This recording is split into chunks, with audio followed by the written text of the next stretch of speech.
Hello everybody and welcome to my guide for the Pokeworld mod. I'm Icon and this video will guide you through everything you need to know to enjoy this mod.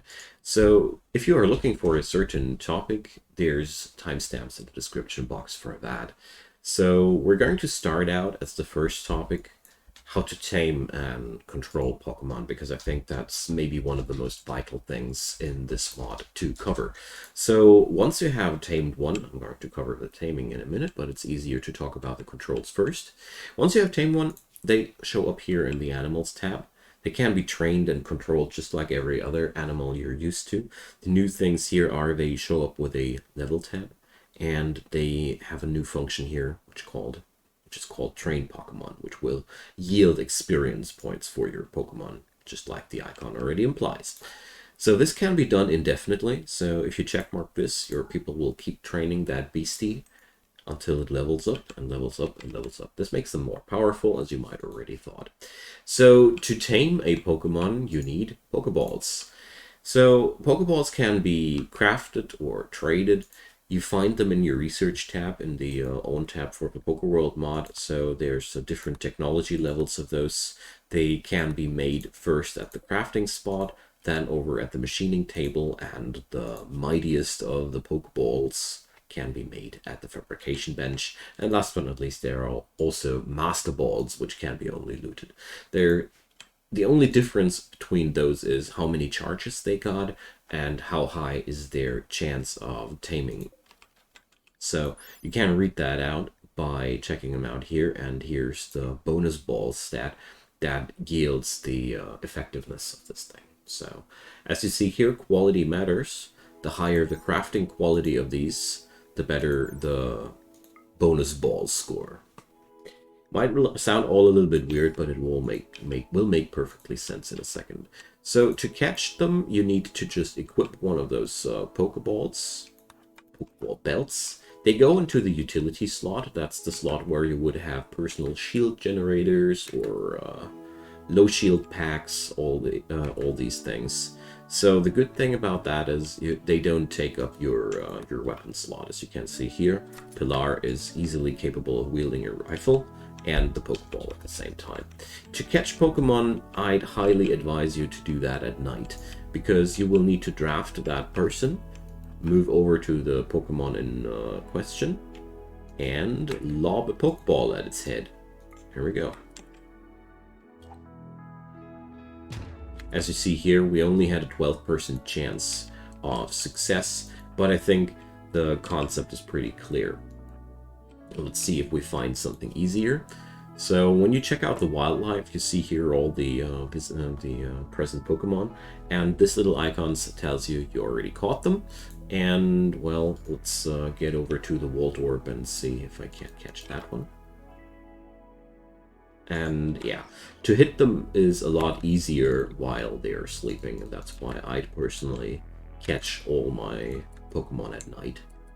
Because while these are randomly moving, it's a real pain to actually hit them with that little ball. Alright, so that dude didn't even care about. Wonderful.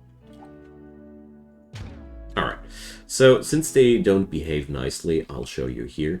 So if you are successful, it will look something like that. They will leave a Pokeball on the ground containing that Pokemon in question. Once that succeeds, it's automatically tamed, and to put it to use, you just need to select the Pokeball, press open, and there we go. That's all. And few things are to be kept in mind. These things, they have a charge, a amount of charges. Once that's empty, the item is gone. So the higher the quality of your Pokeballs, the higher the investment in resources. Whereas the lowest quality Pokeballs only need wood, the higher qualities will need, oops, wrong table, will need, here as you can see, steel and components, and later on even advanced components and plasteel. So there is quite some investment behind that, but the principle should be clear. So to control your Pokemon in combat is quite easy. You need to attach them to the master in question, check marked like that, And then as soon as the master is drafted, you can control them as far as this blue circle goes. You can send them out there. And then you just can right-click something that needs to be attacked, and off your Pokemon goes. This is pretty cool because that means you're perfectly able to control every single movement of them. And another thing is worth mentioning, they level up if they take down other Pokemon, so it's also a valid way of training your critters and acquiring resources for the colony, because every single Pokemon has a drop table of certain leathers and meats and whatnot. So this is pretty much how you control them manually. There is another thing which is really much worth mentioning, and as you see here, there's this let the animals loose thing. So this will have your Pokemon act autonomously, and here in the moves table, you see there's a couple of actions they can take which have a certain range. All ranged attacks and all moves in general will only be, as far as I've seen, executed when they are acting autonomously, aka released like that. If you control them manually, I've only managed to let them make regular auto attacks. This can be pretty good, but if you want to go for a real fight, you have to let them loose and let them do their thing on their own. Otherwise, they won't be using their skills correctly. Okay, so that covers up pretty much all I have to say about taming and controlling Pokemon, which brings me to the next topic, and that's Pokemon stats. So I want to dive a little bit into the info tab here before we go over to the next topics, because that's pretty necessary. So let's check out our Venomoth pet here and get in there. So these are all standard tabs, we all know these, but down here we have an entirely new Pokeworld tab, and I want to talk about that. So first off, every Pokemon has a type, and it has a primary type and a secondary type. This defines their vulnerabilities, but also their strengths, because as it has been written out here, if the type of a move matches one of the types of the Pokemon using it, it gains a boost in power. So basically every bug and poison move of this thingy here will be especially powerful, whereas the other moves will be only normally powered. Of course, that is also a thing. There are vulnerabilities and resistances, interactions between those elements. To put the simplest ones, fire is fire and ice, and you get the drill, light and dark. So you might want to use effective Pokemon against each other to max out the potential, and this is where this stuff all gets pretty complicated pretty quickly, but you get the idea. Over here we see the level, the experience. Well, I've already talked about how experience is gathered. Level defines what moves your Pokemon can do and if they can evolve. So as we see here, evolution, here there's a tag for none. That means this particular Pokemon can't evolve anymore, but we're going to talk about evolution in a minute. That's just how they can progress further down the road. Friendship is a stat which is important because some Pokemon only evolve if they are happy, and friendship is being created by training. That's it. You train them often, the friendship goes up. There's a nature, which is just some stat manipulator, and here's the really interesting thing. They all have a egg group, which is interesting for breeding them, so you can multiply your Pokemon. But I'm going to cover breeding in a minute as well. So over here we see the stats. So this is pretty weird because this mod uses a entirely autonomous battle calculation for all these moves, which makes everything which is not a Pokemon pretty underpowered versus a Pokemon. So you shouldn't really care about this readout here, like how much melee DPS. It is really not possible to correctly read out how much damage they'll do. The last time I checked out a couple of these, the higher the power was, the higher the chance of limbs being ripped off.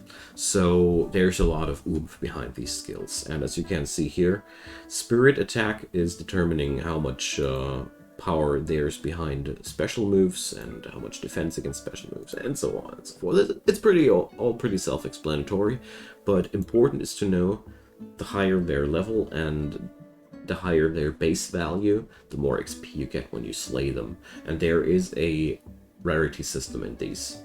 There is no rarity tag here on those, but there are rare Pokemon and common Pokemon. And this is defining how much XP you get. And last but not least, the catch rate is giving you information about how hard it will be to tame those critters. As you can see here, there's even a percentile readout versus a normal quality Pokeball battle. Pretty neat stuff. Okay, so enough about that. Let's talk about other things, especially storing your Pokemon. We've already talked about how to catch them, but as you have seen, there's hundreds of those, and your animal's tab is a little bit limited, so there are methods to deal with that. So here, the Pokedex gives you an idea about how much you've seen and what you haven't seen. So of these 493 critters, you can't store them all, but you can do one thing. You can put them into a Pokeball, and then you also have the option to store them in a PC. You'll have to research first the Pokemon storage system technology to create a portable computer. Looks something like that. And once you have access to that, you can store them in the PC. And then off we go. Into the PC it goes. And now you can see here the contents menu. There's what you have stored. Every PC has a storage room for 999. So there is a little bit of room in there, and while they are in a ball, they don't need anything. They don't need sustenance, whatever. But keep in mind, if they are wounded, they'll keep those wounds. They'll not heal inside this kind of stasis. But this is how you can easily store these critters and pack them out whenever you need them. You might even minify that computer and carry it on your caravan, because it's only 20 kilo. And if you have some sort of power source, I mean, this thing only needs 200 watt. 200 watt and a little console like that is all you need to have access to all your Pokemon out there in the field. So have fun with that. Okay, let's go into the next topic, and that's evolution. I already crossed that slightly, but let's go deeper into that. So every Pokemon, or well, not every, but most of them have a option to evolve at some point. Let's go into that Hoot Hoot and check that out. So as we see here, yeah, here, evolution unknown. As you see here, it needs a level of 20 to evolve further. So now you can go outside and kill other Pokemon with your Hoot Hoot, or you train it. In this particular scenario, we're going to abuse the God mode and train our little critter up. And as you see here, every Pokemon has a pretty big array of skills, but there's already a bit of a preview. Since we know already it's evolving at level 20, all these skills are going to be something which we can only acquire later down the road in its next evolution phase. Okay, well, let's train that, and as you can see here, I pressed that once. Take care, watch that level, it's level 9 now, and after one training it's level 10. So you can see this goes quite quickly. Training your animals needs the same resources as every teaching needs some food the Pokemon wants to eat. Once you are above that threshold, it'll evolve automatically. Now it's a Noctowl. Wonderful. After that, you can check, is there another evolution level? Some of them have another evolution level, and that's where things get tricky. So let's check out that dude. Maybe I'll find one that has this particular behavior, but it's easy to talk about it already. So some of these can evolve further, and after that they won't be needing another level, but they'll need a certain condition.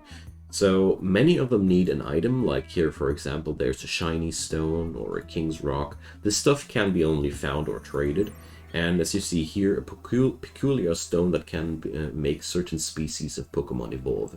So it shines with a dazzling light. So this gives you an idea that this is possibly a enhancer for light-based Pokemon. So there's a couple of items here. So I'm just using the dev mode here: Moonstone, Shiny Stones, Thunderstone, Waterstone, and so on and so forth. So you'll have to find out yourself which ones you'll need and which particular conditions are to be met. This is pretty tricky, but also pretty fun. And well, the higher this electivire is, for example, a third evolution level, and well, it's pretty much worth it. Let's just say it is a worthwhile thing, and well, that's all you need to know about evolution. It's either first a level up thing, and after that a more specialized, more secretive way to evolve them. Once, by the way, you have the necessary item for them, you'll have to assign it as an operation here. So, for example, for this dude, I needed a Thunderstone, and as soon as he was ready, there was an option here to expose the Thunderstone, and then I was able to do that. So to use these boosters, these evolution boosters, you have to administer them like a drug in the health tab. That's something I really wanted to mention. All right, off to the next topic we go, and that's fossils. This is going to be a rather short topic, but it's worth mentioning. It's locked behind the fossil revival technology and gives you the option to revive extinct Pokemon. Yeah, so you'll need to build a fossil resurrector table, and then all you need to have is one particular fossil, and just put that onto the bill, and there you go. So that's how a fossil looks like. You can't really just acquire them easily. It's usually, I found them mostly with trade caravans. There's I don't know where they can be acquired to. Feel free to drop me a comment if you know. But it's a very simple thing. You just find that fossil, and then you do the magic here, and then you have something like that Bastiodon. Boom. That was one fossil Pokemon hatched out of that armor fossil. Pretty cool stuff, giving you the option to unlock a couple of extra monsters. But let's finally talk about the breeding topic, because breeding is quite an interesting thing, and let's get over that. So you can let your Pokemon breed with each other, but it's depending on the egg group. So egg group is defining with what kind of Pokemon the specific Pokemon can be bred with. So as you see here, human likes can only breed together with other human likes. So you need opposite gendered Pokemon with the same egg group. There are, though, as we see here, a couple of special cases. For example, the Jirachi, which is a legendary one, which will also drop legendary leather, which is an extremely valuable resource, by the way. But I'm getting sidetracked. The Jirachi here doesn't have any egg group, so there are particularly mighty Pokemon that can't be bred. So when you successfully breed them, you see here there's a huge amount of Pokemon eggs. You'll receive one Pokemon egg. It'll look like that. So you won't be able to see what's inside there, but this is how you can breed new Pokemon. I haven't fully tried out yet how easily you'd be able to obtain new ones with that method, but what I do know is that you can buy those eggs also from other caravans, and this is an extremely interesting way of earning money, because if you check out the other colonies, they buy every single friggin', or I don't know if it's really every single Pokemon out there, but you can earn a lot of money by just breeding Pokemon and selling them to other colonies. Breeding doesn't need more than that. It works just like with every other animal, but the nice part about Pokemon is that they are pretty intelligent. Most of them have at least intermediate trainability, if not even advanced, so you don't need pens or anything. They can do their thing quite freely. All right, that's pretty much everything you need to know about breeding. It's quite simple. Now, next topic is gonna be potions, because you know what's Pokemon without potions. So research is here. You can research potions, hyper potions, and heal powder. There's also a third type of potion, the max potion, which can be again only looted. So potions are being made at the drug lab. So the regular is made out of agave and berry. so it's not like it looks only a Gavy. The Hyper Potion is made out of Nutrimines, and the Max Potion, like I said, can't be really crafted. So the application goes like just every other type of medicine. If you have a wounded Pokemon, you just have to apply it via the health tab here, administer stuff. And they are in rising power. There's really nothing tricky or surprising behind that. But the heal powder, that's a pretty cool stuff and worth talking about. So heal powder needs, as you see here, 4 dosages of Luciferium and a couple of minuscule other ingredients. So the cool part about heal powder is it will heal the single worst health condition affecting the Pokemon at any given time. Even transmute into organic matter, forming new limbs or organs. So this is the stuff you need to bring your critters back if they are heavily mutilated from combat. So if you ever have a heavily mutilated Pokemon that you really grew attached to, just put it into the Pokeball and slap it to the computer. And once you have, again, access to heal powder, just heal it up. Heal powder isn't too rare when it comes down to trading. So, or you have a pretty neat usage for Luciferium now. But I really enjoyed that one. And yeah, that pretty much sums up what I had here on the list of things that need to be explained. The Pokemon mod is ideal, and here we go into a summary.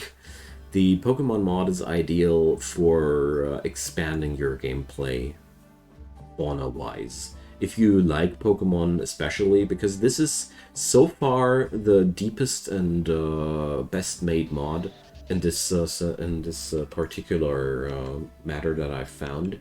The only things that bothered me a little bit were that the moves don't have they pretty much look like simple projectiles, but I mean, come on, almost 500 critters.